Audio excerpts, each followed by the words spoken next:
Yo, what's up, family? What does it mean to be a stumbling block to someone else? What does it mean that we are not to cause others to stumble? In the midst of a series of laws regulating the treatment of others, we find, do not curse the deaf or put a stumbling block in front of the blind, but fear your God. I am the Lord. And this is in the book of Leviticus, chapter 19, verse 14.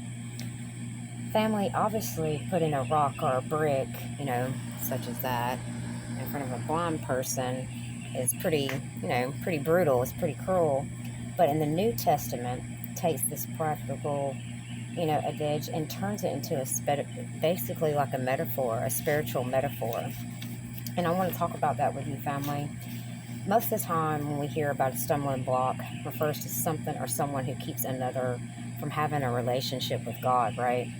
In Matthew 18:5-7, Jesus says, "And whoever receives one such child in my name receives me. But whoever calls one of these little ones who believe in me to stumble, it would be better for him to basically put a millstone around their neck and to throw themselves into the depths of the sea."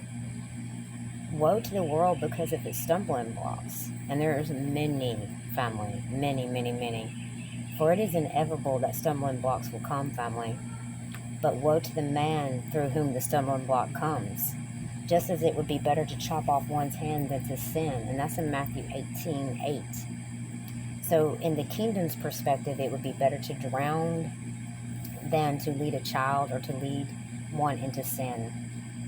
So if you're out there patting people on the back and leading them into sin, you've got blood on your hands. I've been talking about this, family. So similarly, if you look in Romans 14:13, Apostle Paul points out that God alone judges, right? And we are not to judge others, but there's the but, be concerned that we are not the ones leading them into sin. That's what we need to be concerned about. Stumbling blocks, and you always want to judge with a righteous judgment because we have that authority in Christ. You don't ever want to judge someone based on mere appearance. Someone with tattoos just coming out of prison